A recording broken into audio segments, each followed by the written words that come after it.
Okay, welcome. It's 6 p.m. and you're here for the Board of Directors meeting for North Penn School District. You're in the right place. So this is the call to order for the meeting. Next we'll have the flag pledge. Flags to my left. I pledge allegiance to the flag of the United States of America and to the republic for which it stands, one nation, under God, indivisible, with liberty and justice for all. Thank you for that. Next, roll call. Let's see, we have Mary Schilling, Julie Thies, Christina Simpson, Jim Jordan, myself. Steve Ryan had a family emergency related to his elderly mother and is not going to be able to attend. So we wish him well in that endeavor. Item 2, approval of the agenda. I will go ahead and make a motion to approve the agenda as presented. I'll second that. Are we going to make any changes? So I had thought to have, in the interest of, we have 6 candidates for the board vacancies. In the interest of their time, I was going to propose we move the board selection, the candidate interviews and the board vacancy appointments up. But how many of the candidates are here right now? 1, 2, 3, 4.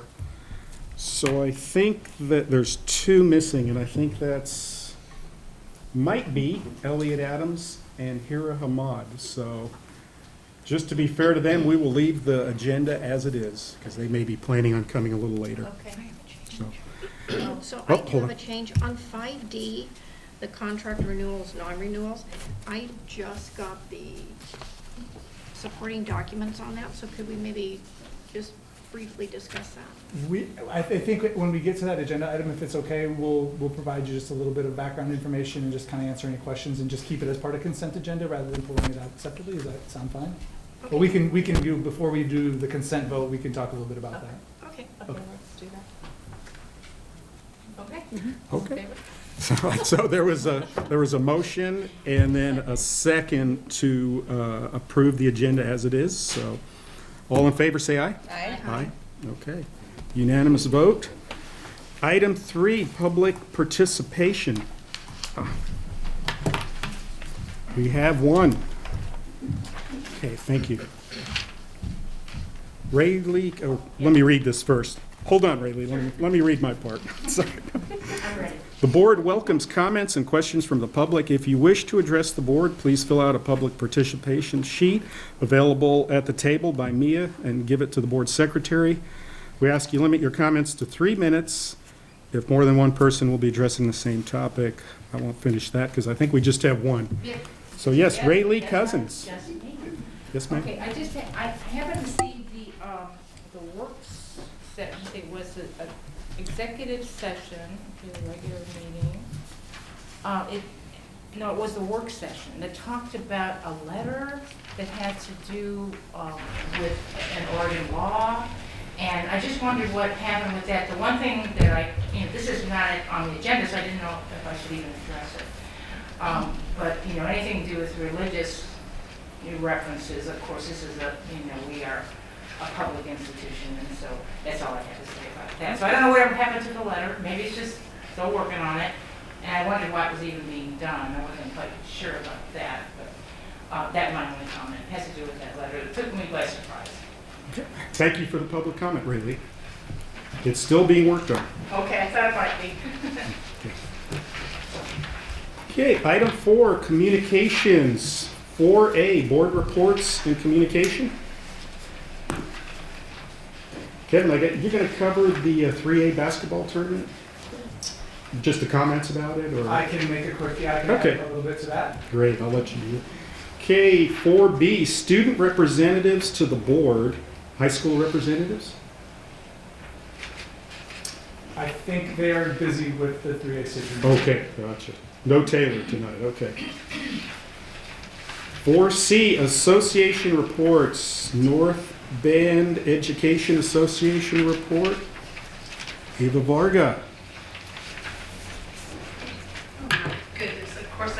it up and it's not loading. I should have printed it. Oh my word. Yeah, the internet. So let me reflect. What did I write? Take your time. In that, how frustrating. I knew I was going to have troubles with that. Well, first and foremost, we are very excited about the wellness grant, and everyone's really happy about having the opportunity to not only occasionally have like massages during the school day, like during our break, of course, but also to have an opportunity to like work out together. Erica Street is doing a yoga class, and Tyler Suma is doing a Zumba class.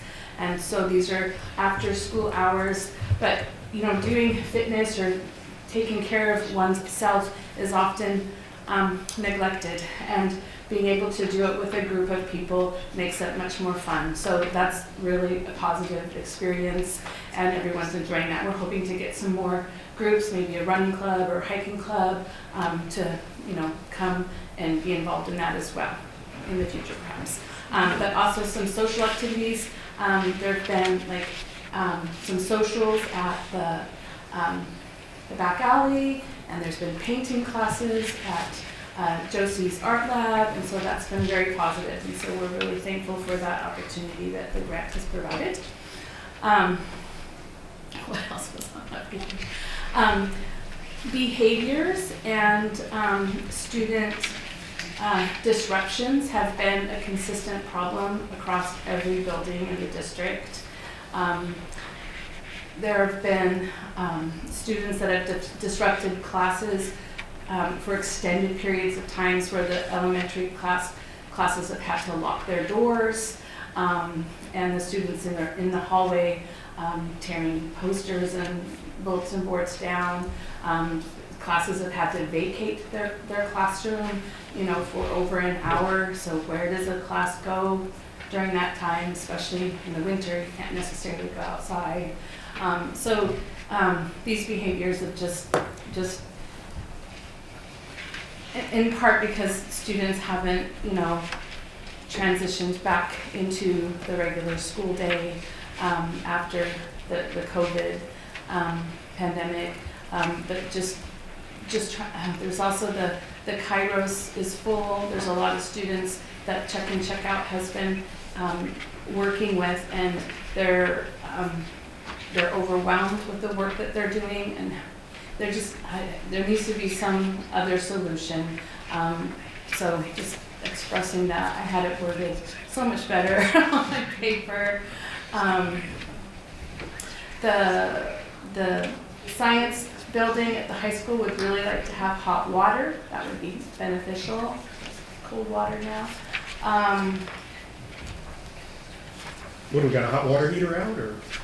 I don't really know. Is Christina here?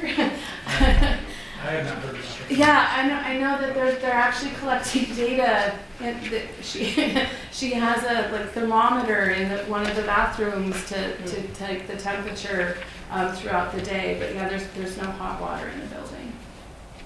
So, gosh. In the entire building?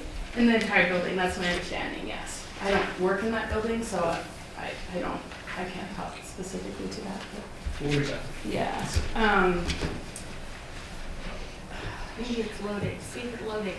What's that? See if it loaded.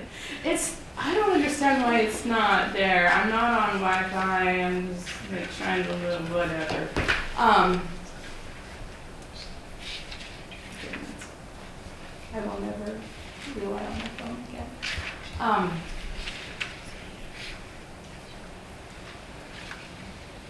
If you want, you can just edit it and email it to me. Yeah, I will do that, because there was some, but they were positive things that were happening, but the behavior was a big one. I'm sorry, I can't recall them. Can you chime in over there? Ed? I don't know. Anyway, I think that's all right now. I'm feeling like an idiot. No, it's fine. Thank you, Eva. Thank you for the download on student aid. I can't remember what Okay, I don't know about this project. Yeah, I didn't 4D, Superintendent Report, Kevin Bogatin. Thank you. I do have mine in printed. Just in case. You never know. Like, so I have learned my lesson, Eva, so I have been down that road, so now I can print it out beforehand. Well, so let me just address a little bit of, behavioral concerns, and I think I can echo this. It is a challenge. Like we'll just recognize from a district perspective, like the student behaviors are a challenge. We are in an area that also does not have a lot of community support. We have expanded behavior supports in schools in the last couple of years. We've expanded mental health supports in schools where kids are getting, access to therapists in the schools. We are working with families. There isn't really easy answers, and I wish that I could just tell you, it's like, oh, we got something in the works that's going to solve this problem. We really don't. And I know my team has worked with our individual principals. We're working on these situations. They are complex. They are challenging, and the kids are definitely not easy. And I have seen it firsthand, and been a bit. I've been doing this job for now quite a while, and it doesn't take. I feel like I don't get surprised very often. I heard some things from a pretty young kid, one of our young students, that I was like, wow, I've not quite heard anything quite like that. And they're subject to that, so I did this for, I've been there a couple different times and hear it. They're hearing this every day, multiple times a day, for extended periods of time. And so getting them to de-escalate is a challenge. And we have one at the middle school, I say, is probably very similar, that's causing kind of the same, again, just really challenging. And the kind of vulgarity and different things has really just sort of upsets the whole system. And so again, we're trying to work through those systems, and I wish I could tell you we have the magic answers, and I know we can come back and talk more about that, but I just want you to know we take it seriously. We're trying to support our teachers, our assistants, building principals. Everyone is probably frustrated, and I can see them all shaking their head. They're all frustrated with this, and we don't know where to go. And I hope no one's looking at someone to blame and someone. It's hard. It's hard work, and it's gotten harder in the last few years. So let's shift to a little positive. Today, the 3A state tournament started at both, kind of hosted by both Coos Bay and North Bend. And last night we welcomed all of the coaches, so all 16 coaches come to the Hall of Champions. I wish I had their names, and Mike could come and give a report on this in the future. Because there's so many people, there's 100 volunteers that come to this. One of them, what's the guy that does the fish? Does anyone remember the person's name? He's been doing it since this started. They go fishing all year. They freeze this fish, and then they cook this fish meal, seafood meal, for all these coaches and OSA folks that are running the tournament, and all these volunteers. So there's 50, 75 in this room with this great fish feed that's provided by our community. So that's just one element. They all introduce themselves. There's some rookie 3A coaches coming into town with their teams, which is always exciting, and they're all kind of nervous about this process. And things got kicked off today. We do a 3-hour dismissal, partly because neither of our schools have any place for anyone to park if we don't have people go home.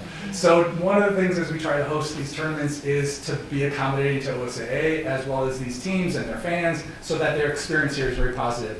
One thing that makes it positive, each of the 16 teams is hosted by a family or a community member, and they welcome these teams in, and they take them out to dinner or feed them at their home.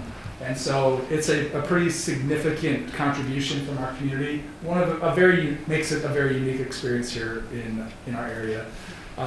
This will last until Saturday night, where they crown the 3A state champion in both boys and girls. It's a pretty well-attended event, so those final nights, we do the first, like to this afternoon and tonight. The last game starts at 8:30, so if we get done early, you can head off to North Bend High School or Marshfield and see the 8:15 or 8:30 game. And then tomorrow morning, we host an 8 a.m. game as the consolation bracket, and then it moves over to Marshfield for the rest of the tournament. So those some really exciting games tomorrow night in the semifinals. Should be very competitive, and it's a great, huge kind of boost to our community. A lot of money spent kind of around there. So I think our businesses like to see it, and each business, there's 16 businesses that also sort of sponsor a team. They decorate their front window and welcome the teams into town. So this is just a lot of positive things with this tournament. Another positive things, next week, so March 6th through the 10th, we celebrate and appreciate our hard work of our classified staff across the district for Classified Employee Appreciation Week. We are proud to recognize and celebrate the hardworking, dedicated classified school employees who make our schools successful. I want to thank them for their tireless efforts and commitment to our students and their education. On behalf of the North Bend School District, our board, students, and parents, I want to thank each and every one of our dedicated classified members. And I know you'll be doing a resolution to also do a little thanks for them here in a bit. And then we will do, each school's doing some things with that group next week, and we're providing a lunch from the district to each school and classified staff for next week as well.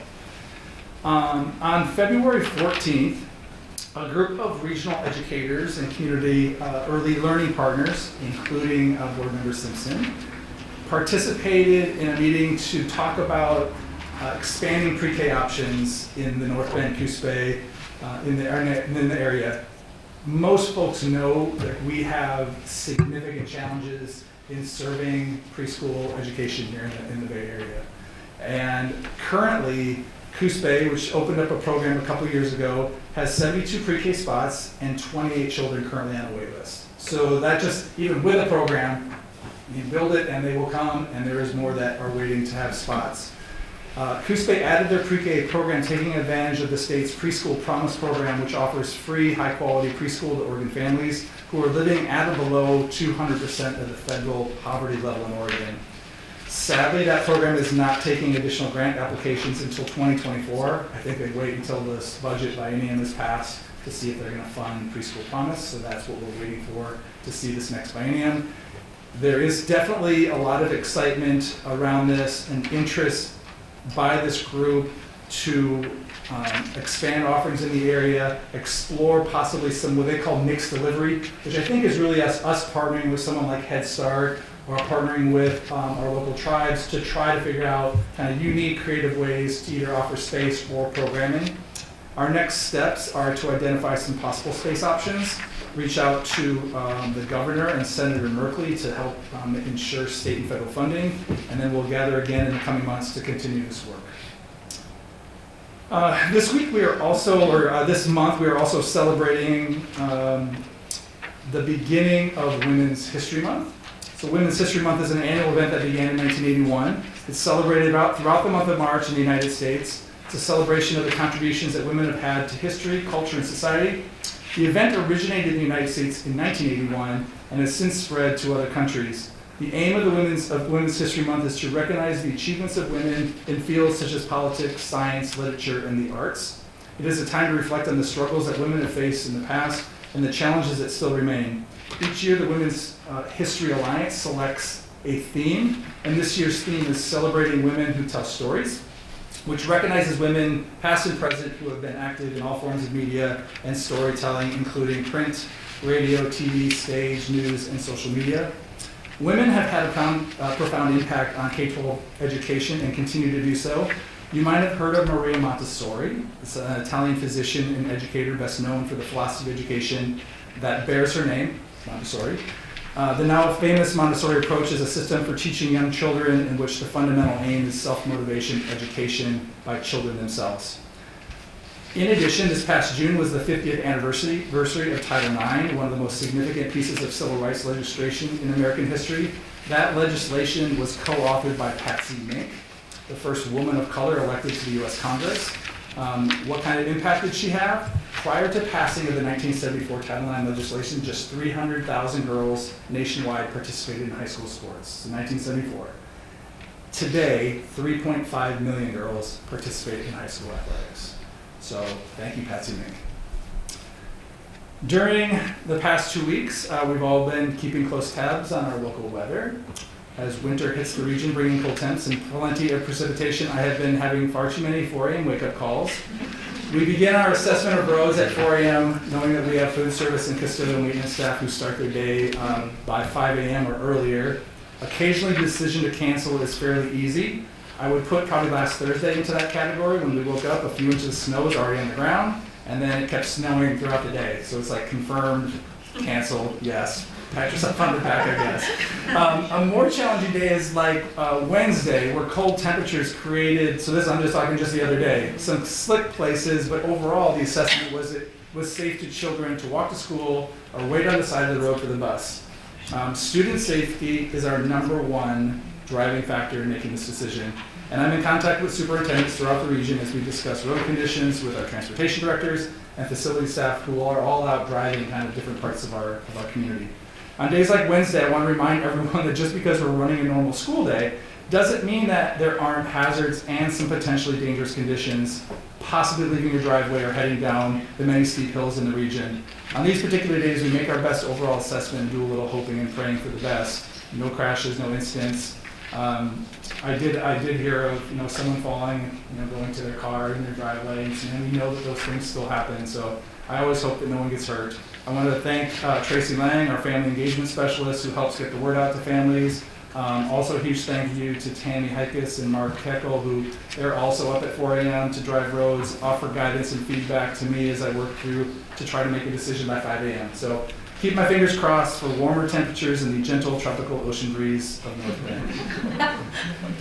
All right, our last thing today.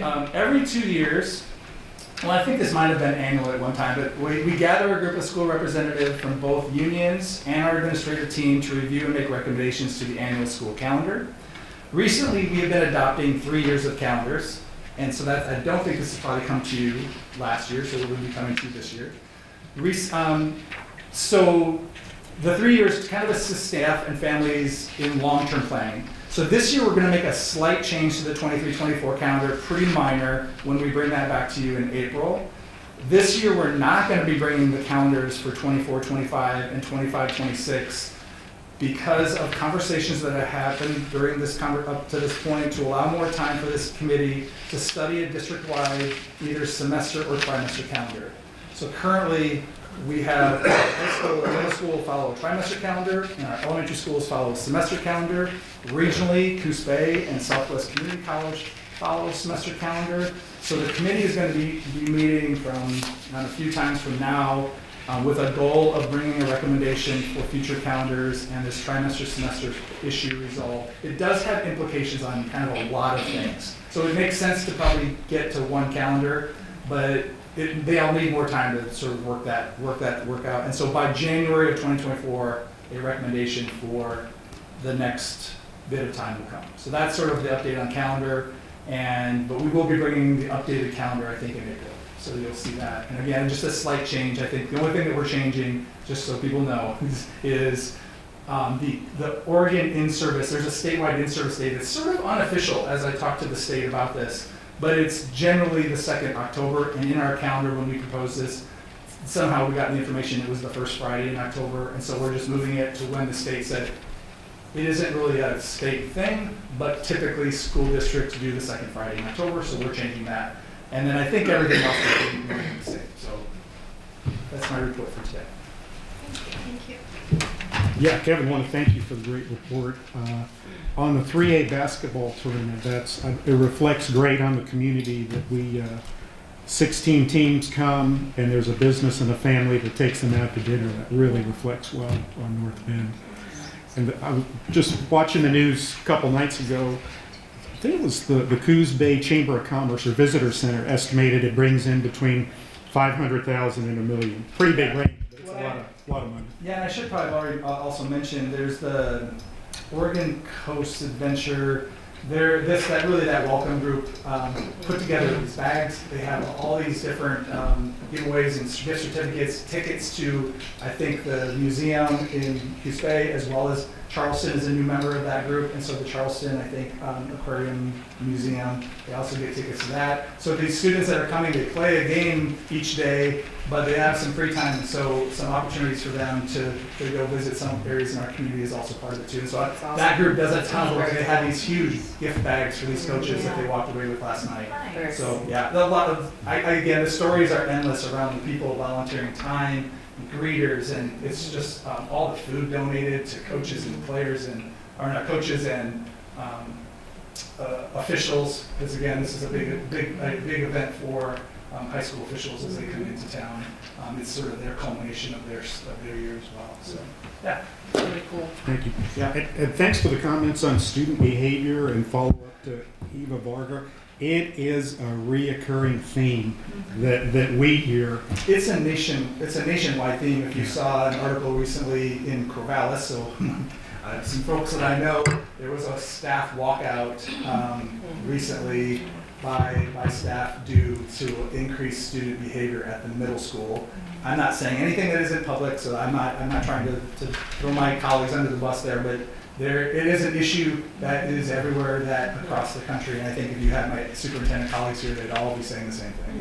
It's an increased challenge, and we're gonna have to all work together to figure out how to resolve it. I think so. It's going to take, because whatever we're doing, it's not working. So it's going to take some innovative ideas.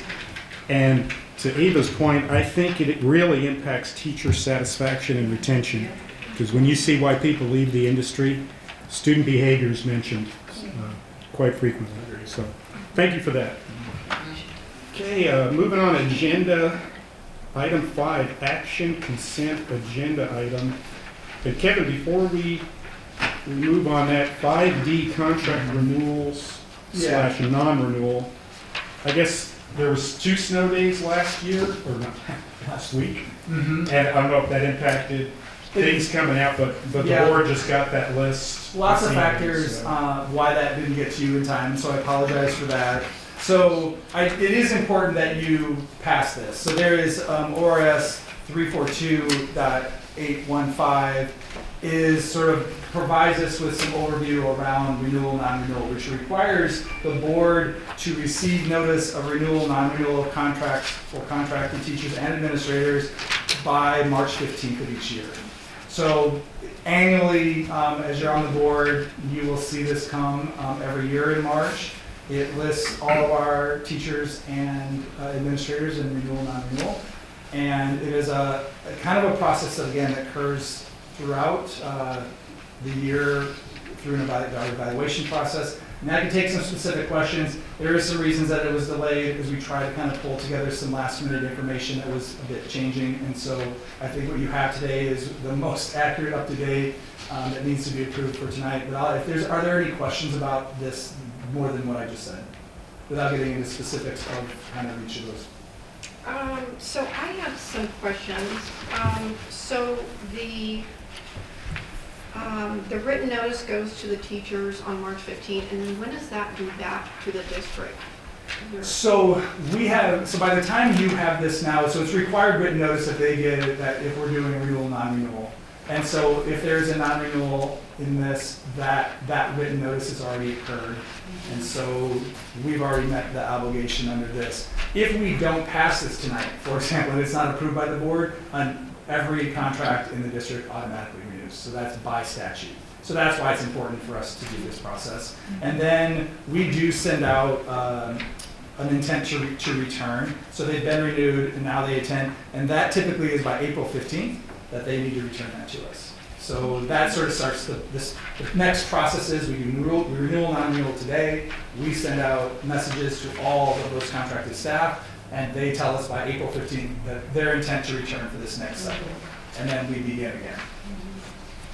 Okay, and then under action requested, I was talking to me, and I think there was a word missing in that first line. I think probationary teacher should be in there. It's like, Yes, probably listing probationary, Because is it it says probationary and teachers administrators? But the word teachers is missing from. Yeah, so in the action requested, well, we have this in consent agenda, so if you're approving the consent agenda, we don't need to do it separately unless you want to. okay, just to correct that one and add that one word. Yeah, we can do that. And then my next question was, so, let's see.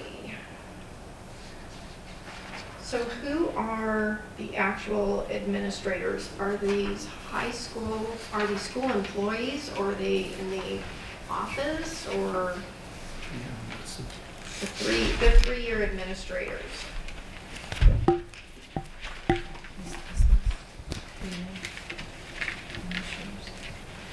Yeah, so what's your question? Because the teachers or the administrators are listed by name. Okay, well, I didn't get the list Oh, until I okay. got here tonight. Okay, sorry. So- Yes, so you haven't seen that list. So, yeah, so I each of not. those positions, so in each year of probation, the renewal, non-renewal is listed, and so those people are listed by name.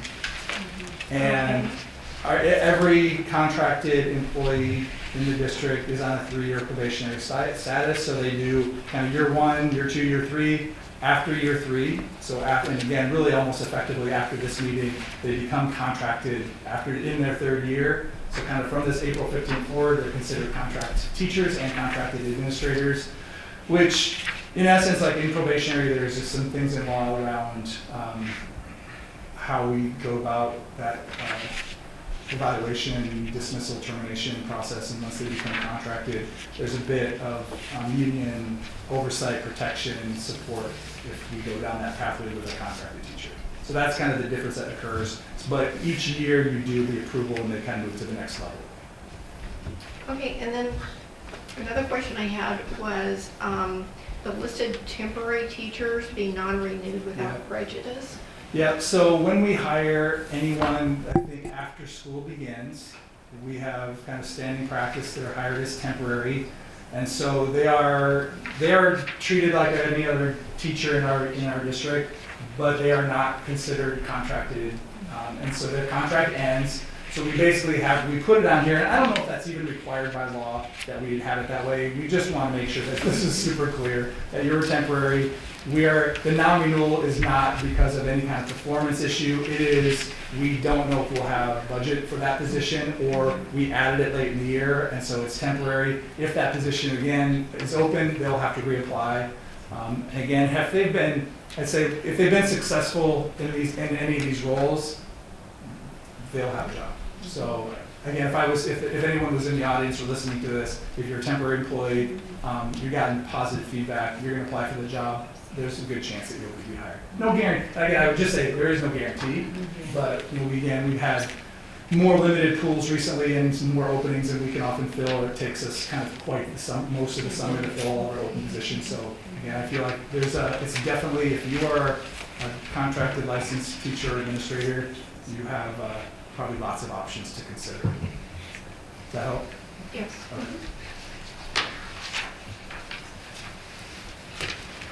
Okay, are we okay leaving it in the consent agenda?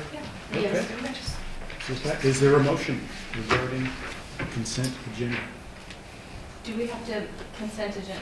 This will be, we don't have to do the consent on this one, because there's a motion on this one.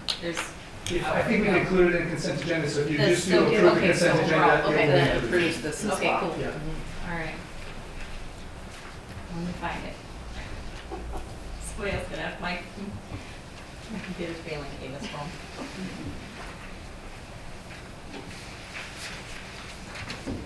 Where'd it go? Somebody else has to make a motion. I move to approve the consent agenda as it's set. Okay, there's a motion to approve the consent agenda. I'll second that. There's a second. Okay. All right, there's a motion and a second to approve the consent agenda. All in favor, say aye. Aye. Aye. Okay. Passes unanimous, 4-0. Okay, item 6, resolution classified employee appreciation week. Okay, there is a classified employee resolution. Is there a classified employee here who would like to come read this? Is there one who doesn't want to read it? Come on up. I can read it too, Jen. All right, hey, Christine. It's just this one, right? Yes, correct. Okay, all right. Whereas the education of youth is essential to the future of our community, state, country, and world, and whereas classified employees are the backbone of our public education system, and whereas classified employees work directly with students, educators, parents, volunteers, business partners, and community members, and whereas classified employees support the smooth operation of offices, the safety and maintenance of buildings and property, and the safe transportation, healthy nutrition, and direct instruction of students. And whereas Our community depends upon and trusts classified employees to serve students. And whereas classified employees with their diverse talents and true dedication nurture students throughout their school years. Now therefore be it resolved that the North Bend School District Board of Directors proclaims March 6th through 10th, 2023 to be Classified Employee Appreciation Week. And be it further resolved that the North Bend School District Board of Directors strongly encourages all members of our community to join in this observance, recognizing the dedication and hard work of these individuals. Adopted this second day of March 2023. And approve, so I move to approve the classified employee recognition resolution as set forth above. Okay, we have a motion. Is there a second? Second. Second. Okay. So I'll repeat the motion is I move to approve classified employee recognition resolution as set forth above. All in favor say aye. Aye. 4-0. Christina, thank you for reading. That was very Absolutely, good. anytime. And thank Very you so good. much to our classified. Couldn't do it without you. Okay, thank you for that. Item 7, integrated guidance plan approval. We're not doing action. This is No what we gotta action, decide. okay. So we're not taking action, so we'll just kind of maybe we'll set the, I know we have a PowerPoint to share with you, if I can have my trusty sidekick. Thank you, Joe. We'll get that running.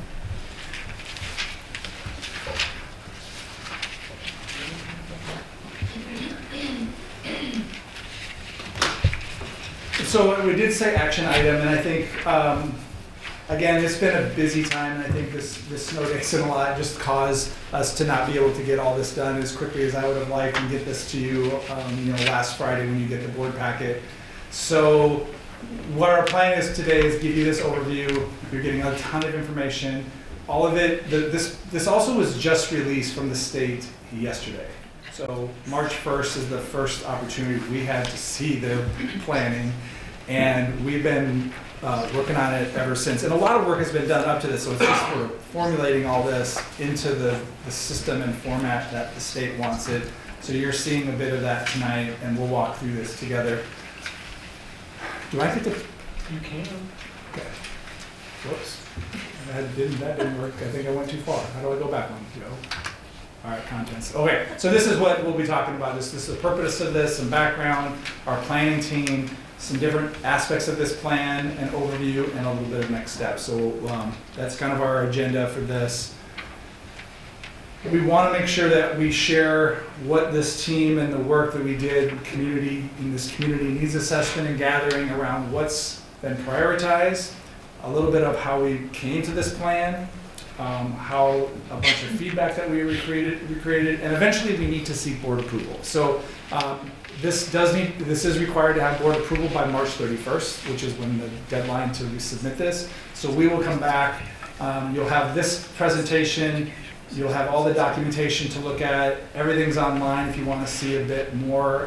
We have some artifacts, including all of the comments that came from this, which is pages and pages of comments in these areas that you'll hear about tonight. So we're not going into all those details because there's a lot of feedback that we have that isn't going to be addressed in this plan, but it is information for us and our team to continue to look at as we try to figure out just how best to serve kids and families in this district. So that's aspect of this. So you have heard this terminology now a number of times this year called integrated guidance. And so in the past, we have had individual pieces of 6 different programs that were required, and they kind of made us, the state would make us go through the same kind of hoops with multiple plans. So for example, we have high school success, Measure 98. So you need to do a needs assessment of your high school, gather feedback from folks on a plan, and submit that. Then we had student investment account, which is again a huge investment in the state through the corporate activity tax, a $2 billion investment into public education. They also, in that state law, requires public engagement, a needs assessment. So we had to do that. And then you kind of just keep going down the career technical education plan.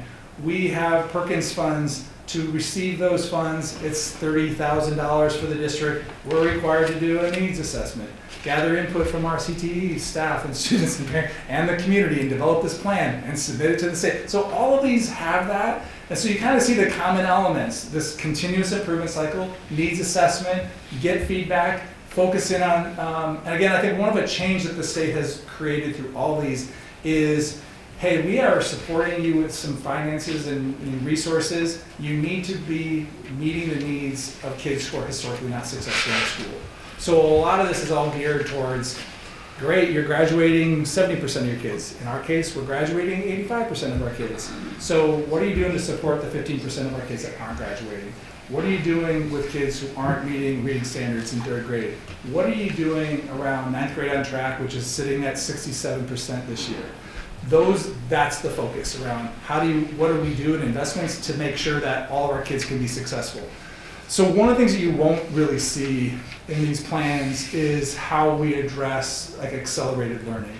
Even though there's a bit of that, I think you'll see a tiny bit offered in here that says, how do we have our students who typically haven't had access? So kind of under equity, diversity, inclusion is we have kids who haven't always had the pathway to advanced courses provided. And so how do we grow that number so that it more matches with some of our demographics? And I think right now we lag behind in some of our advanced courses. It doesn't look like the makeup of our school district. So those are aspects where a little bit of kind of that talented and gifted advance is included in this. But for the most part, the resources here are not meant. And I guess the other caveat I'll put on this is when we do things like well-rounded education and advance these supports and services, all kids benefit. It's kind of like, raise the river and all boats rise. And I think that is true. One of the things that we've added in this plan is outdoor ed. And I don't think outdoor education at the middle school is being only targeted or offered to just a select group of kids. All of our kids in the district have opportunity to take that, and I think they do like it. And so that is, they get to do all these great fun outdoor activities and learn a bunch of skills, and we probably should have that teacher come and talk to you and all the fun things that those kids are doing, because they're having, I think, a good time in that class. Probably one of the favorite middle school classes that exists. So again, that's part of this plan, and it's funded through this as part of expanding well-rounded education, because we know that those are important aspects. All right, we'll try to cruise through this. So those are kind of the purposes of these. I won't go into detail with all these plans. You've kind of heard a little bit of each of those. We did eventually, we went out and did a bunch of listening sessions, and I'm going to have Tracy talk a little bit about that, but we also take all that information, and we had a team gather for a couple meetings. They probably spent about 8 hours reviewing all the needs assessment, all this feedback, summarizing it, working on and confirming a plan. I wish I could tell them that they've also seen this fully completed plan, which they haven't. So I think by us not approving this, I'll get to send this to them as well. So this is the list. It includes our union representation, teachers classified, CTE, principals, a little bit of money oversight by Marina, and also Michelle with our tribal attendance advocate, Christina Geierman, Melinda Torres, who's our district homeless liaison, and then our cabinet participates in this as well. So there is some requirements. So there's a lengthy guidance on this that has come from the state, and many meetings, many conversations from ODE on this over the course of the last 12, 18 months. Requires us to use an equity lens, and we'll talk a little bit about what that looks like for us. We need to do engagement, tribal consultation. It says if applicable. I just want to be clear, we're not required by the state the guidance. We don't actually collect enough money through this process to require tribal consultation, but we do it. We want to do it, and we do it. So we have done that tribal consultation and developed that relationship, needs assessment. We want to look at, again, all these different aspects to create a good plan. And we are required to put a 4-year plan together. You'll see 2 years of a budget, so that's what they kind of do this in biennium, but this plan will not be required to be reviewed or redone for 4 years. Even though it looks like a 2-year plan, it technically is a 4-year plan. what I am sure will happen in 2 years from now, we'll have a chance to make some changes to this. If you're not changing anything, you'll just submit a new budget. But we'll have the opportunity in, after year, or within year 2, to assess this, make changes if we want. And actually, you probably can make changes all the way through, and you'll see some opportunities where we could do that. So this is this idea of equity lens tool. I just want you to see what that looks like for us. And this, because I don't know, we've had conversations about equity, and it's not anything for us. I don't want you to be concerned that somehow is triggering anything other than what you see here. Does our decisions align with our mission vision, which is about, serving every kid? Does we want to ask the question of, hey, if we're going to do this, are there kids that benefit both positively and negatively? And that's a question to sort of, as you assess, hey, we're doing this, does this hurt any kids? Does this exclude kids? And can we name them? And what should we be doing this if that's happened? So those are questions that we ask. Does this worsen disparity? So that's, again, or are there unintended consequences if we do this? So those are conversations that we have, and I think when we talk about behavior, that starts to be who benefits from that, but we also, if we exclude behavior students from our regular program, is that what we want to do? And so you start asking these questions, and does that have an unintended consequence around long-term success? And then one of the things that's really under a guidance of equity is the people who are impacted by the decision should be included. Like that, it's a philosophy that I think I also, as superintendent, try to live by, that if we're going to make changes to our certified group, that I include them in that conversation and process and get feedback, rather than a superintendent in the district doing things to people who don't have a voice in the matter. So I think we're trying to grow that. We have room to improve around student voice. We have room to improve around more of our special education families. So I think we have Tracy in this role around community engagement, and it's just fairly new position. So I look at that's an important aspect to continue to make sure that we're doing this. And then again, we also want to look at, if we're making decisions, can we sustain this? And so whether there's money, or do we have the capacity through people, or whatever we're asking to do this. All right, I think this is your turn now. It is. All right, so obviously we want everybody's opinion in the community. We do want everyone's feedback. However, we also have to target the focal groups. In this material, as you read it, you're going to see a lot of the focal group. So I just wanted to make sure from the literature, there are more that could be included, but it's students who are experiencing poverty, homelessness, or foster care, students of color, students with disabilities, English language learners, and students who are transgender or gender nonconforming. There are other students we can put in there, and other categories and other groups, but that is how it's laid out to start with. So as you can see by this list, we were able to meet with most of those focal groups with a few extras in there as well. I did keep track through all of these listening sessions in my notes how many people attended, just to be able to know how many voices have we heard. In these groups alone, we had over 300 participants. Now, to get the rest of the community, because again, we want everyone's opinion, we did an online integrated guidance survey. So this survey was emailed to all district employees, all district students and families. It was posted on the website, and it was posted in the live feed, so it appeared on all of our social media platforms as well. I tried to get it out in as many ways as I possibly could to get the most feedback possible. On the online integrated survey, we had 247 responses.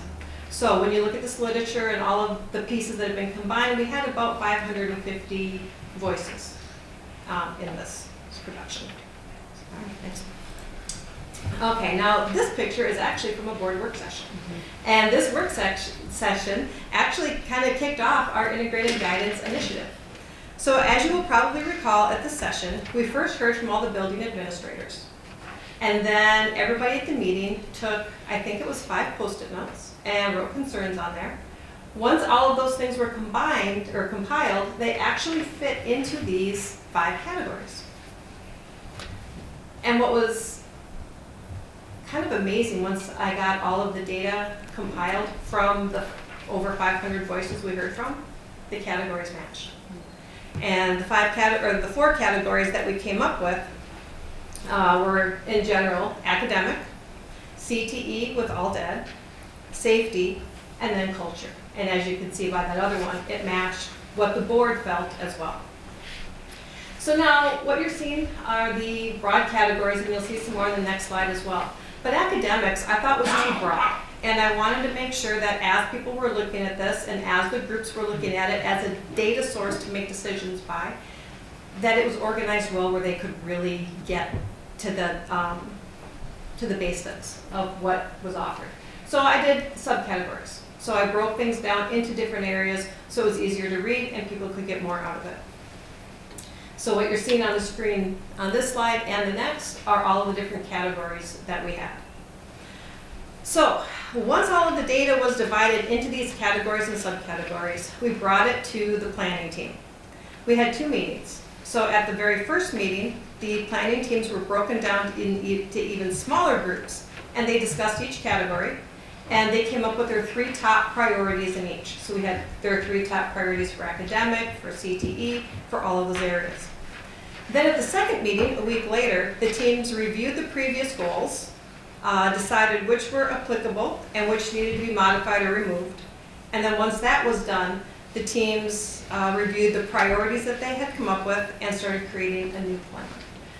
So that's kind of a quick version of how we got to where we are. And now I'll send it back to Kevin to talk about the plan.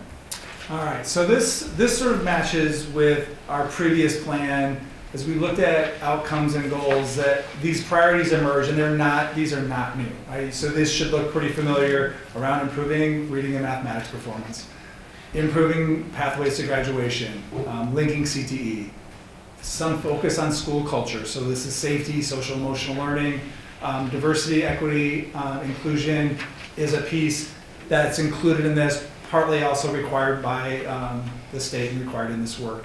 On track to graduate, so again, it's something that's really important in this process. Post-secondary planning, so not just getting to graduation, but our kids being successful after graduation. So do they have access to 2 or 4 year college or career, and are they ready? So that's a huge part of this. And then absenteeism has been more alerted, I think, than in this process than previous. When we did this 4 years ago in the initial SIA, absenteeism really was not a huge concern. We actually led probably the region significantly. That North Bend had the best attendance by a pretty significant margin compared to every other district in our region. That is no longer the case. Like, we were all struggling with absenteeism, and I don't know, there's probably a variety of reasons for that. Partly it's like when we really don't have sick kids at school anymore. Where I think if you go back 4 years ago, the sniffles and coughs and colds and like, those kids were in school. For the most part now, they're not. And I think that's a good thing, but it's definitely having an attendance issue.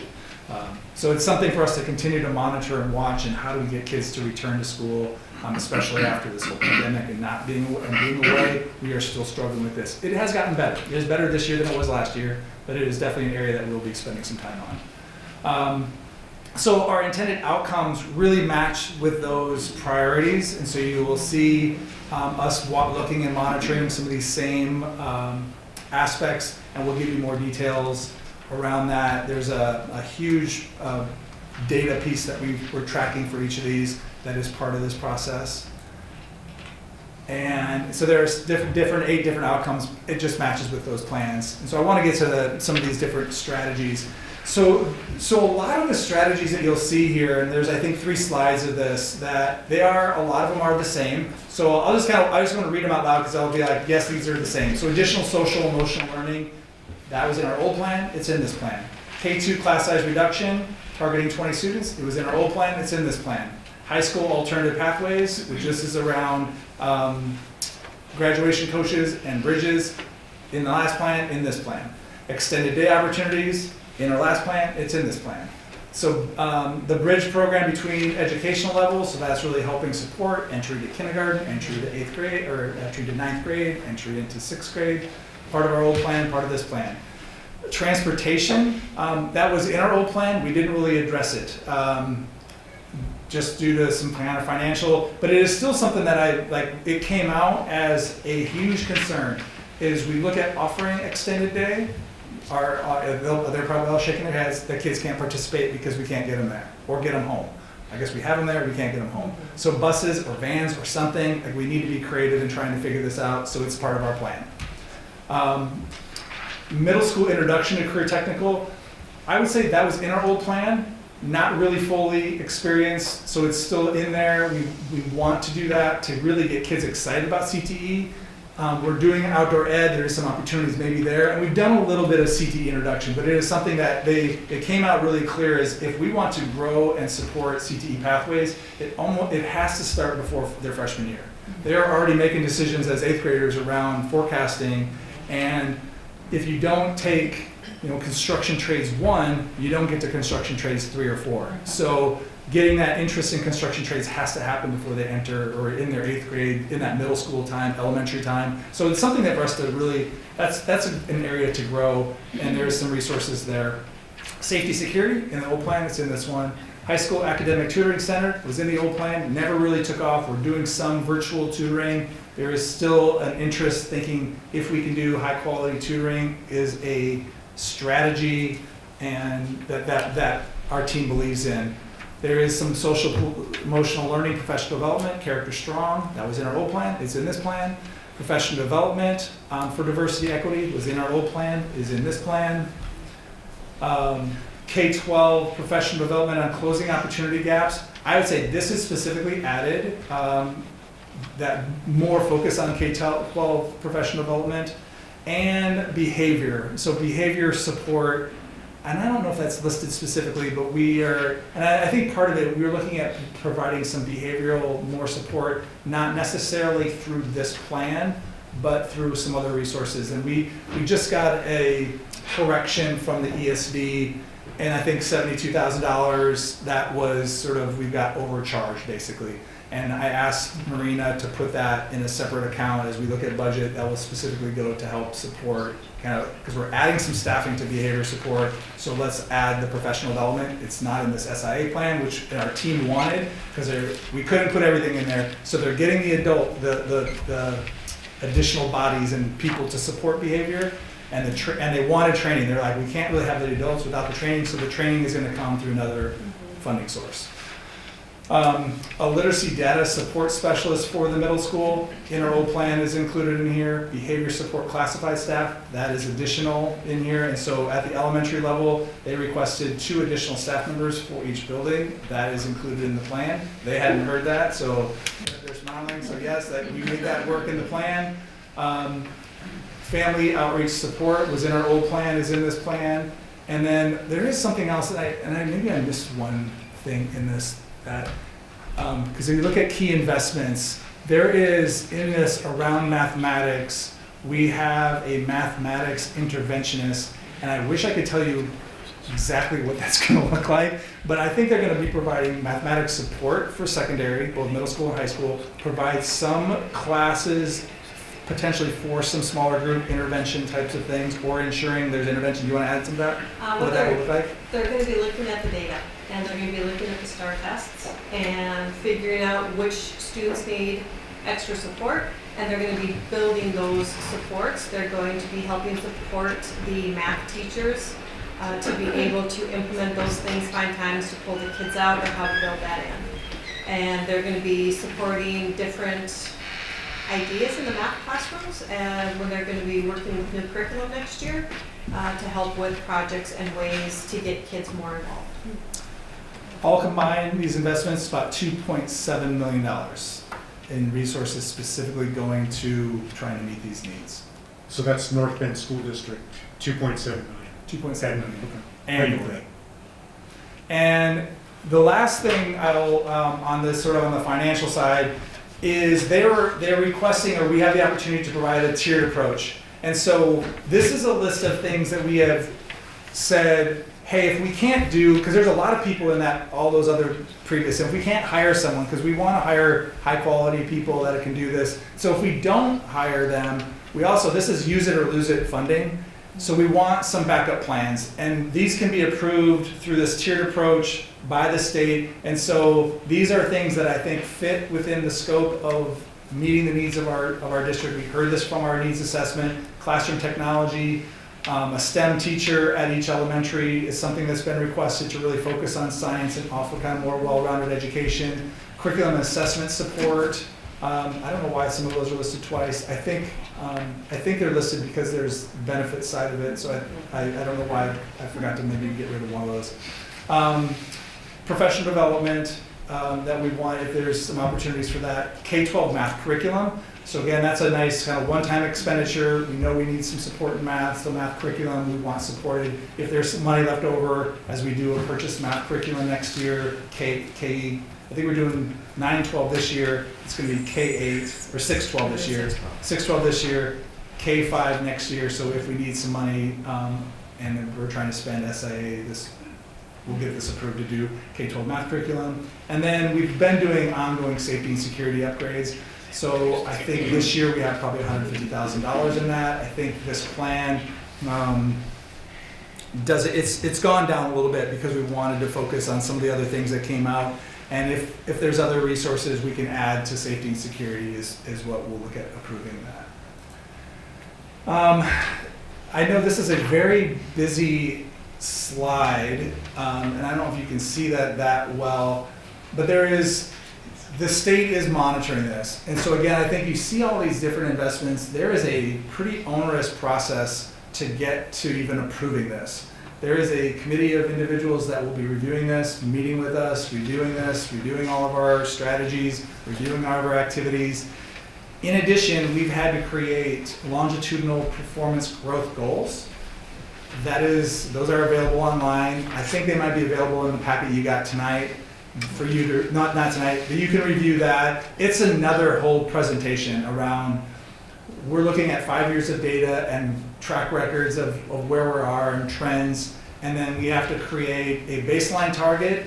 For the most part, I've chosen baseline targets that were, if you kind of remember statistics, around 1 standard deviation away from the average. So kind of to include a group beyond the average, to kind of, you go out 1 standard deviation, you're including about some 75 to 80% of our students as we start to expand out to getting more and more kids being successful. So we put some growth goals together. Then they're asking us to stretch. So can we make up gains by putting out stretch targets, which again pushes it a little bit further. And then we're also asked to do gap closing. So for our focal group students, around set targets, and these are numeric targets towards improving graduation, improving 3rd grade outcomes, improving mathematics achievement that we are monitoring, and then we will setting out those targets and letting teachers and students know, like, this is our goal, is to get you to meeting these standards. So this is an ongoing process. We will be doing quarterly programmatic and financial reporting to the state. We also have to do an annual performance review. I am guessing, I believe it's required that comes back to you. So this will not be the last you'll hear of integrated guidance. So you will hear about this again, either through seeing some of our reporting and minimally the annual report. And then the longitudinal performance growth targets, I just want to sort of just touch on this. These are these 5 common metrics that we are asked to put this longitudinal. They are 3rd grade reading, 9th grade on track, regular attendance, 4-year on-time graduation, and 5-year completion. So those are the main things that they are monitoring, and that they are disaggregating it. So they're looking at by all those focal groups. So we'll be monitoring that data really carefully. That will be part of what you'll see, and we already have kind of a template for that at this point. And we'll be talking more about that. And we can do other local metrics. We have not done that up to this point. And I know we're looking at, because with our we just had a meeting, a couple meetings ago on district metrics, and I think we're still working through that. So I think we could update this plan and share those metrics with the state. If we want to report to the state on other local metrics, they're not included in this initial plan. So we're doing the required longitudinal growth target metrics. We didn't add any additional metrics. It could be a conversation for a later date. I'm sure they wouldn't mind us updating that and adding those if we wanted to. So or if the board really wanted us to include that. Do you have to send this data in like on an annual basis, or how often do you Well, so submit documentation? they're tracking it. So Okay. they are monitoring this data on an annual basis. And I have with our team, put together an initial longitudinal growth targets, those baseline targets, stretch, and gap closing.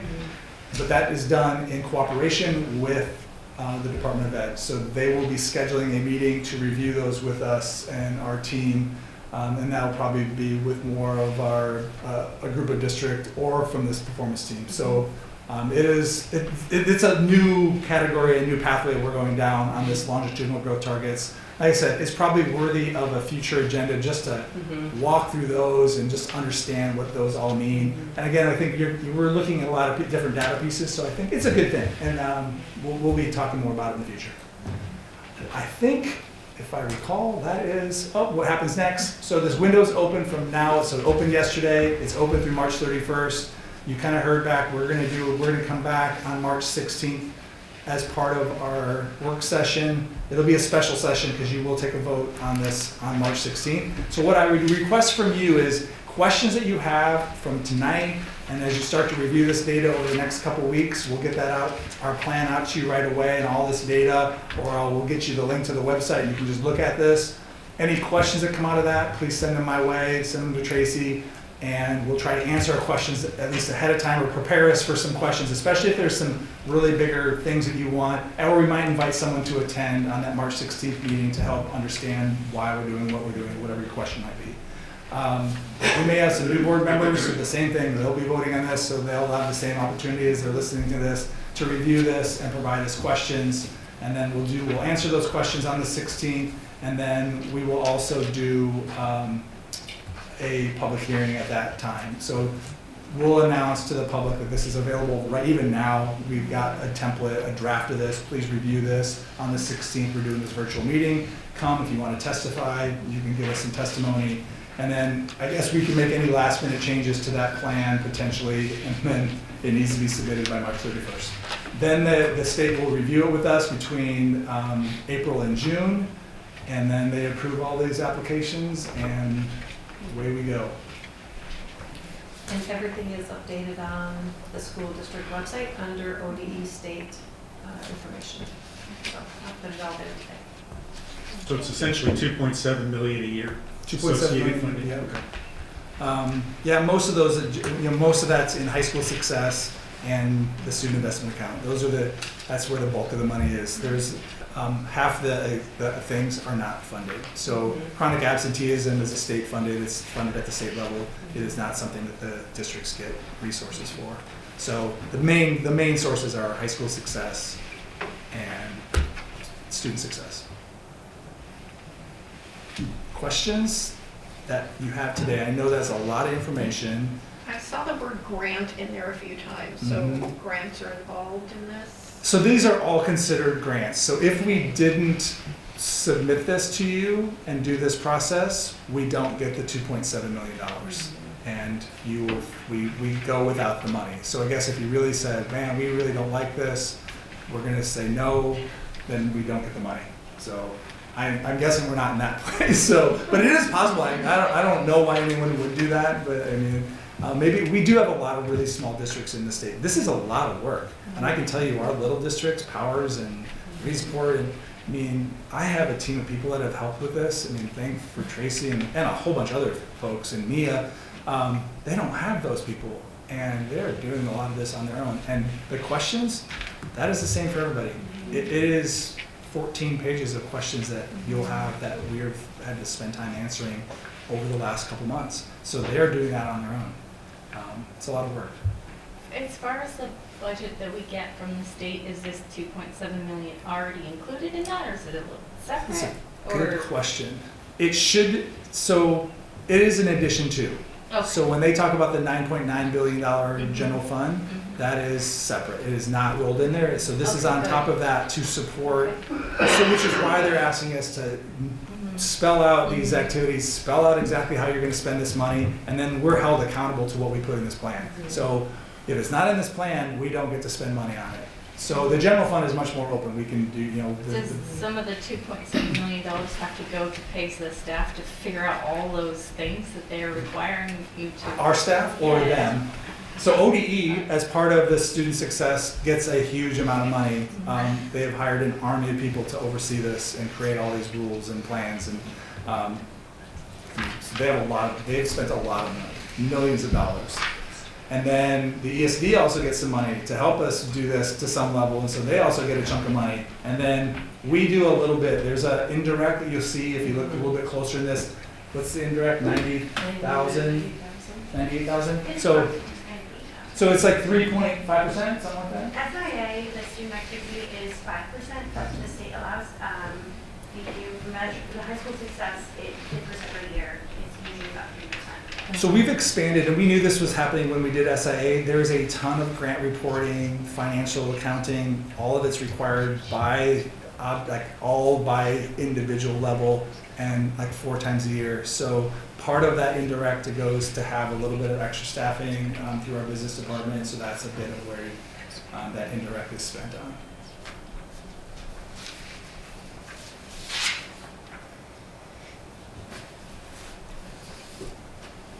Great presentation. Thank you. That's Thank you. awesome. Thank you. Let me know again. I'll just leave it at that. Any questions you have, anything goes. There's so much information, a lot of questions, and if you see mistakes, I mean, again, I think we've reviewed it. My eyes are blurry over the last couple days, so if we do see some things, let us know so we can make any of those kinds of corrections as well. And we're trying to be as transparent with this as possible. I loved hearing how aligned the staff administration team, when you talked about that survey that was sent out and that DOT activity that we did at our work session. I think that's awesome how aligned everything is. Yeah. That's a great sign that we're all kind of on the same track as far as the priorities that we have for the school district and all those people coming together to kind of And when come up with that came up, I did not look at what the school work session had done, and then at the very end, looked at the two and went, Well, she was showing me that, and I was like, Yeah. let me show you this. It's Yeah. like they're exactly the same. Yeah. And so she'd done all that work without knowing that even existed. yeah. So I think what it tells you is the needs that have been identified through data and all this feedback align to what Yes. you're all Yeah. feeling. Everyone's feeling the same thing. Mhm. And they're not inconsequential. Like they're huge lifts to improve all those things. So like we've all seen, want to improve reading, want to improve math, improve graduation, improve pathways, all to add. I mean, there's behavior, social, emotional. You heard it tonight. Everyone is agreeing, yes, those are all the issues. And now how do you go at it and try to make things better? All right, to be continued on March 16th. Yeah, thank you. Thank Appreciate you. that. And yeah, certainly worthy of work session time is what the outcome is a very strategic document. So, Absolutely. okay. I appreciate that.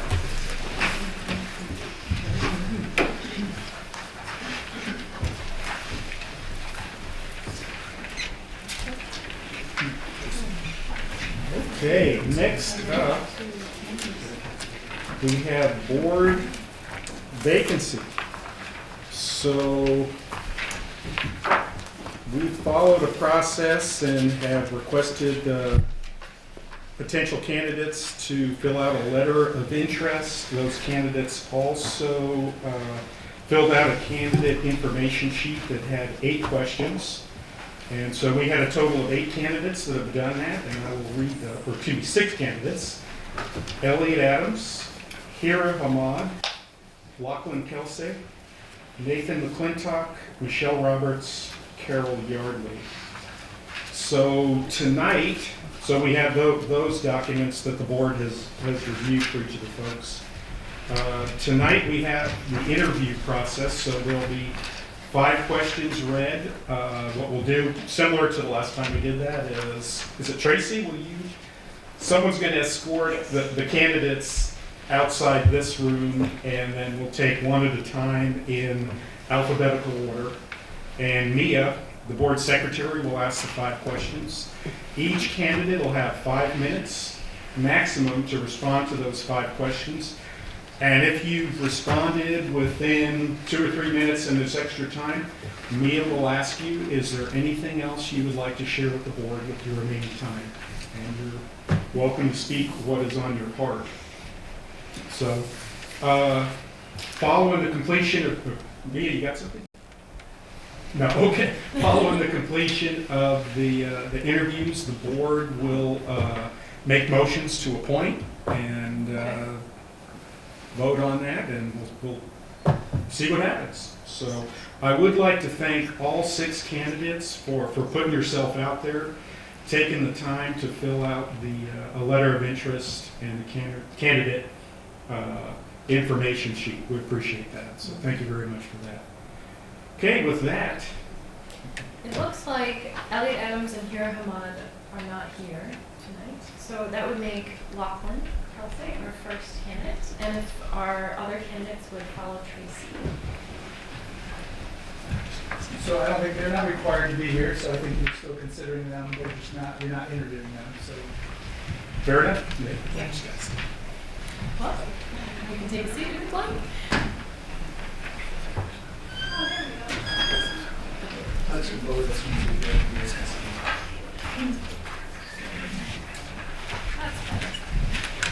You have 5 minutes to answer questions. When you have 1 minute left, the little light on there will blink so that you know that you have 1 minute left. And I will be reading off your 5 questions whenever you're ready. Are we all ready? Yeah. Okay. Lachlan, what do you see as the board's roles and responsibilities? Biggest role is to help guide the students by creating curriculum to help make sure that these students are on path to a successful career, whether that is working a manual job or working at an intellectual job. The board is also a body that is a representative of everybody involved and needs to make sure to take in consideration all the voices to be able to fully encompass what is needed in our community and what our students need. Awesome, thank you. Number 2, how would you describe an effective school board member? And you can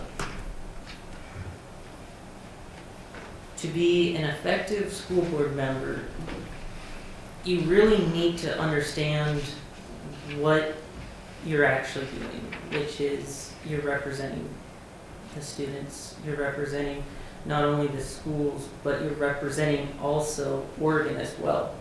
Because on a global scale, we are creating people that will go out and they won't always stay here in Coos County, they'll venture out in the world. And so in order to be effective, you really have to be able to listen to what everybody's saying. You got to be able to understand all the data and then be able to make a decision that, you know, might not always be popular, but it needs to be in the best interest of the students. Okay. Number 3, how will you engage the community to assist public schools in the district?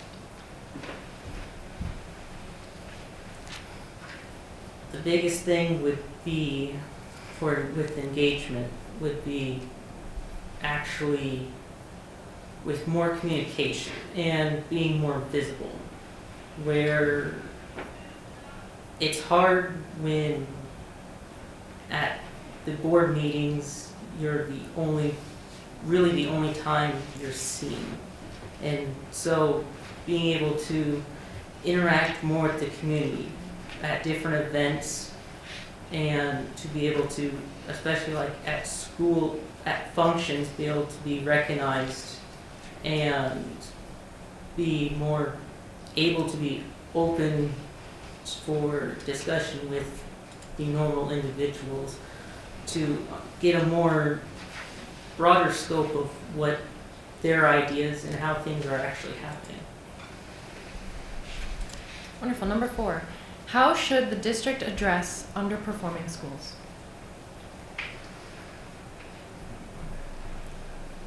With one of the biggest things would be to try to seek more funding. I mean, that's obviously the easiest answer. But it truly is one of the most important things because we are a small community. And being able to find resources and partnering with other companies or other districts to be able to possibly figure out other resource avenues that possibly could help bring in more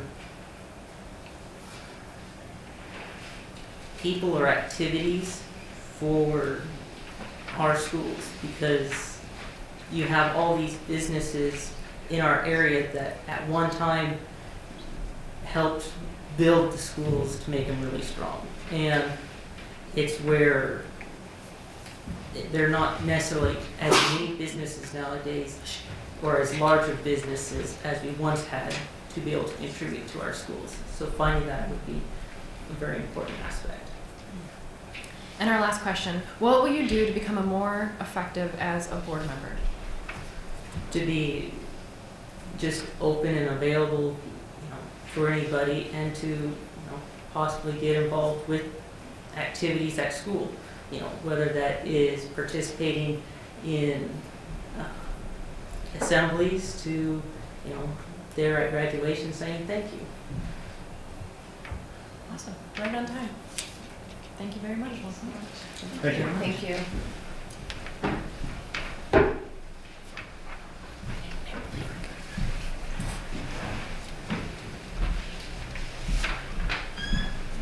Hi all again. Hello. Nice to be back. I think. Hello. Welcome. Hi there. Nathan McClintock. Yes. I will be asking you your questions and you can direct your answers to the board. Number one, are you ready? I'm ready. What do you see as the board's roles and responsibilities? I think that, fundamentally the roles and responsibilities of the board to oversee the school district as a whole. And how you accomplish that is by working with the superintendent and staff to operate the day-to-day operation of the school. Your obligation as a school board is to set policy, fundamental policy, and then basically get the superintendent to not enforce, but to put that into operation. I think the school board has a lot of work, a lot of fundamental things that you have to do in order to come to that policy. I mean, I heard a lot today and the last time I was here as well, that if I'm on the board, I have a lot to learn, a lot of learning curve here. But I think that's fundamentally your responsibility. And so far I've seen the ship, it's not off course, but I'd like to be part of that process. So, thanks. How would you describe an effective school board member? Well, one who listens and is willing to listen to other people's opinions, one who has an open mind. I like to think, when I'm picking a jury, I tell a jury, I'm looking for people who are willing to open their minds, listen to other people, and incorporate that into their decision. But at the same time, if you really believe what you believe, stick to your guns. Stick to your guns. It doesn't mean everyone else is going to agree with you, but you've got to be open-minded. You have to listen to the evidence. You have to listen to the facts and what's presented to you. You have to have, I think, a tough skin, because I think you're not going to make everyone happy all the time. And very seldom will you make, well, how does that work? Something like that anyway. But it is. Someone's going to be complaining to you all the time. So you have to have a thick skin and just realize that's what's going to happen. And just realize you're trying to do the best you can. You're volunteers, and that's just the way it is. Listen and make the best decisions you can. Listen to staff. They're the experts in a lot of these areas. I think you have to rely on them to a certain extent, but fundamentally it's your decision, and you have to do the best thing you can under the circumstances. Hopefully that's helpful. How will you engage the community to assist public schools in the district? Engage the community. Well, I plan on being open to contact by anyone who wants to talk about the school district. I mean, I think I should have my phone number out there available for people to call, an email address. I don't know if one is supplied by the school district, probably so. They can contact me. I'm sure there are some opportunities to meet people on the public, to go to social functions. Maybe I need to get involved more in some social functions.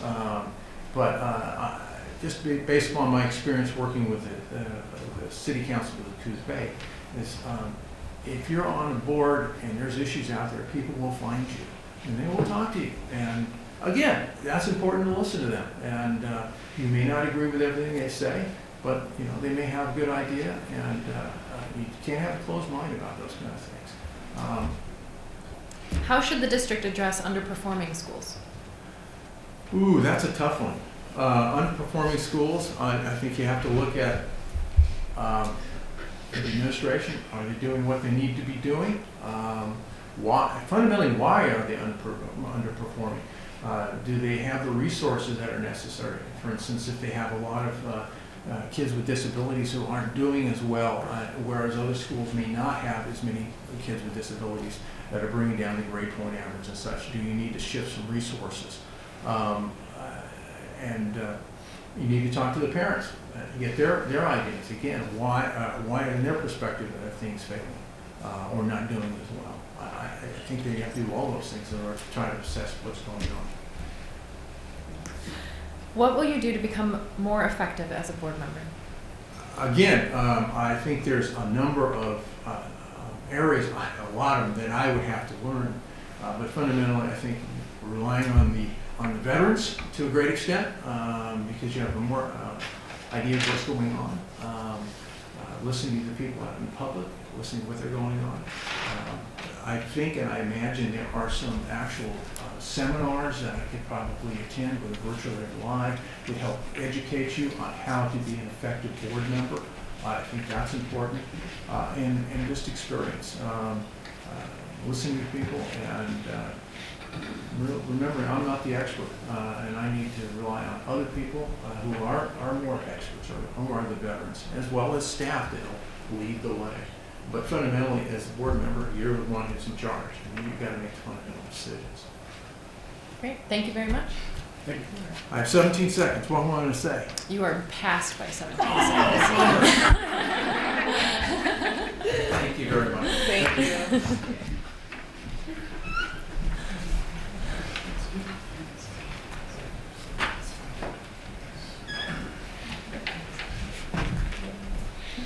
Welcome, Michelle. Hello. Hello.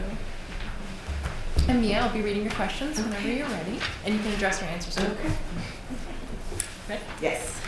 What do you see as the board's roles and responsibilities?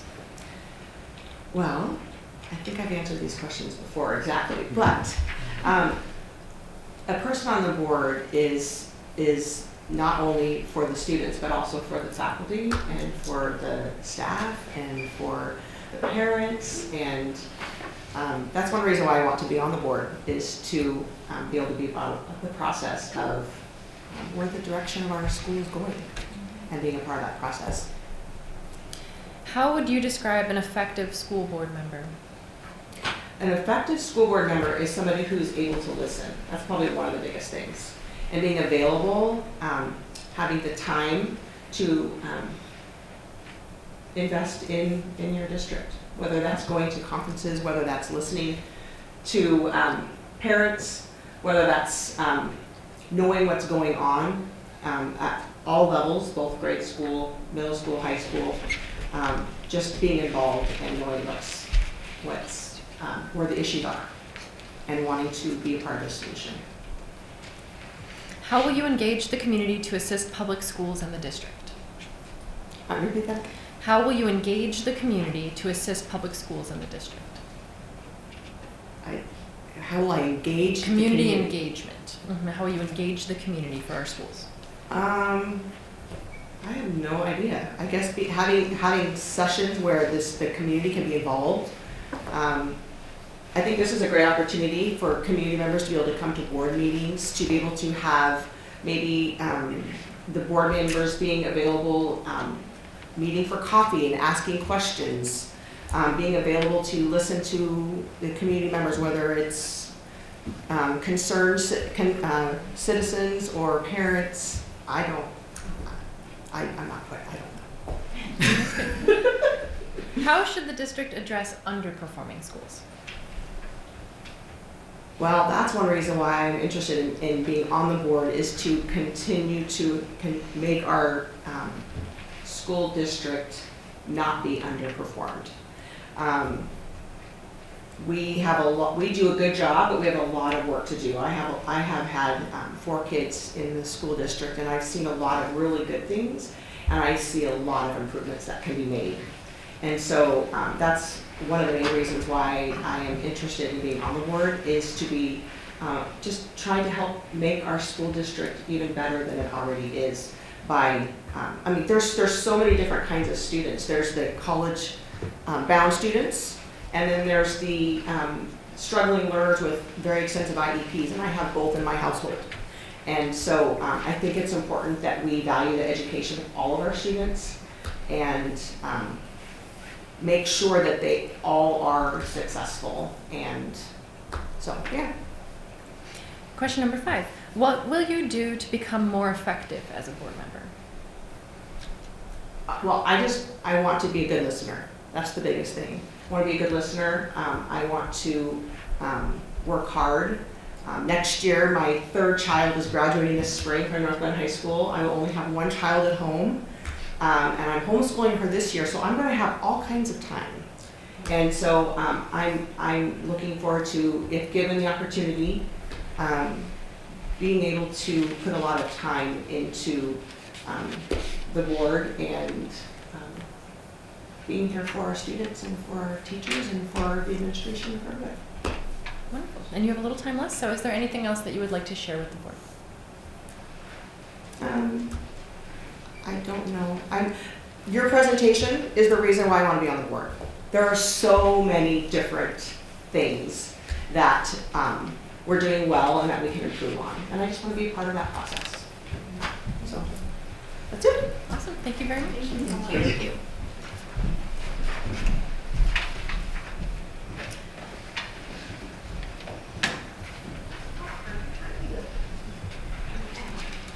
Next is our final. Carol? Yes. Welcome. Yes, hi, thank you. I'm Mia. I'll be asking you 5 questions, and you can address your answers to the board. Okay. Are you ready to begin? Yes. What do you see as the board's roles and responsibilities? Well, as I understand it, the primary thing is policies and budget, and of course, it seems like everyone is very concerned with the well-being of not just our community, but the kids. They are our future, and we need to invest in them. Wonderful. How would you describe an effective school board member? Well, you would have to be someone who's interested in doing what's put before you. I mean, you have to have involvement with the community. You have to talk to the community. You have to be able to work with each other, and hopefully be able to even disagree, but yet do it in the right way and try to work through what those differences are. I think it's very important to be a team. Awesome. How will you engage the community to assist public schools in the district? How would I engage? How will you engage the community to assist schools in the district? Well, how would I engage the community? From what I've seen and heard, it's very important to be communicating. And also letting the parents, for example, people out there, realize how hard the schools and the school board is working to try to help the kids to be successful. Because I think it's a hard climate right now. And you have to be able to work through the negativity and say there is progress being made. We need to all work together, which includes the parents. How should the district address underperforming schools? How should the district address underperforming schools? Yeah, that one's a little tough. It's kind of like, how do you motivate an underperforming child? They're not going to react to candy, are they? So that means there has to be a definite, there has to be an incentive that everybody can benefit from.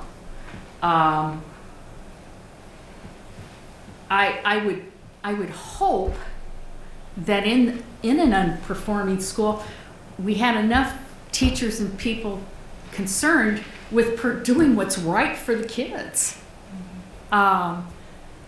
So I would probably seek out the positives and bring it to as many people as you can and say, okay, how can I help lift you up? How can I help you? How can I support you? Listen to them. I think it's probably very important that you give them your time and that you're willing to do what you can do. There's no magic answer here. It's a matter of everyone working as a team. Question number 5. What will you do to become more effective as a board member? Well, I think it goes back to doing your best to be active. You have to be active in the community. You have to be actively listening to the teachers, to the students, to the parents. And that you can't make promises you know you can't for sure keep, but I think it's very important that they know you care and that you are looking for options and you're wanting their input. You're very interested. Even the kids, they want to tell you what they're thinking and what their problems are. A lot of times they're not necessarily heard, and that's tough.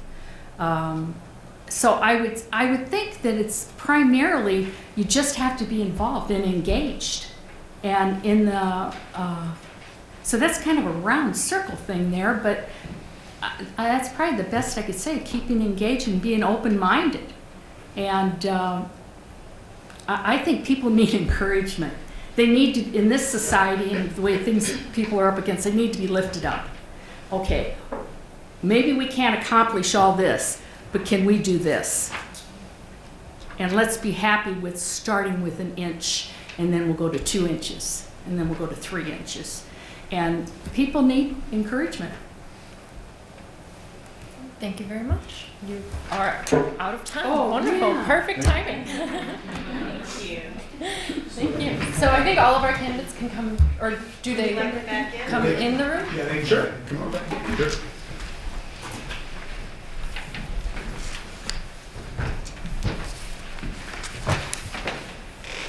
Okay, moving on.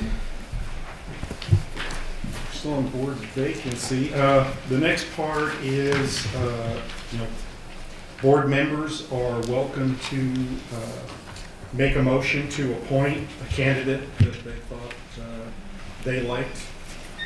And then there'll be a second. Following that, I'll restate the motion. There'll be a debate/discussion, and then a vote. With that being said, are there any motions to appoint any of these candidates? I'd like to make a motion to appoint Michelle Roberts to the board. Okay, there's a motion to appoint Michelle Roberts to the board. Is there a second? I'll second that. Okay. All right, there is a motion and a second to appoint Michelle Roberts to the board. That's the motion. Is there debate, discussion?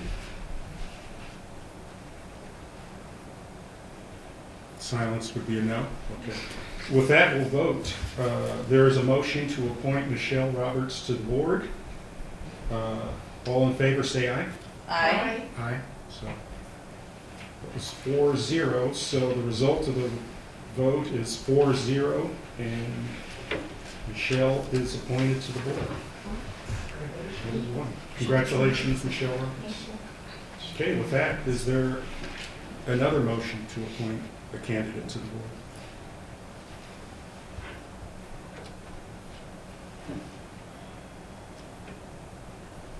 I make a motion to appoint Carol Yardley to the board. I'll second that. Okay, there is a motion to appoint Carol Yardley to the board, and there is a second. Debate or discussion? Silence, okay. With that, we will vote. All in favor of appointing Carol Yardley to the board, say aye. Aye. Aye. Aye. That's 4-0, okay. We have appointed 2 board members. I want to thank all 6 candidates for coming here this evening and partaking in the process. Let's see. Okay, so we're on agenda item 9. Jim, just point of order, just with the board, because we had 2, one is position 1 and position 7, so just for the minutes, the first one will be for position 1, the second is position 7. So Michelle 1, Carol 7. Thank you for that, yeah, thank you for that. I just want that to be just, because we do have to report to the state, so. Yes. to the county. Sorry, that, I knew that was a thing and I forgot to mention, thank you. That's okay. Okay, these board members will serve until June 30th, 2023.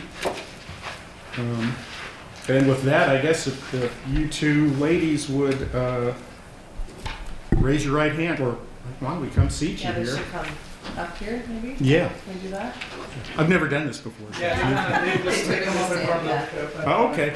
Yeah, come in front of the board and Do the swearing in. we will do the... Okay, when I say your name, say your name. Or do one at a time? No, we'll do, well, You can do we'll do the whole schmear. We'll do that, okay. I, say your name, Michelle? do Carol? do solemnly swear that I will support the Constitution of the United States, the Constitution of the State of Oregon and the laws thereof, and the policies of the North Bend School District.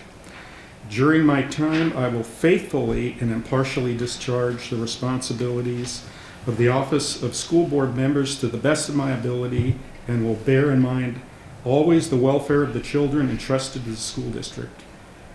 And I guess this is where you say, I will. I will. Okay. All right, thank you, ladies. You're welcome to have a Congratulations. seat. Congratulations.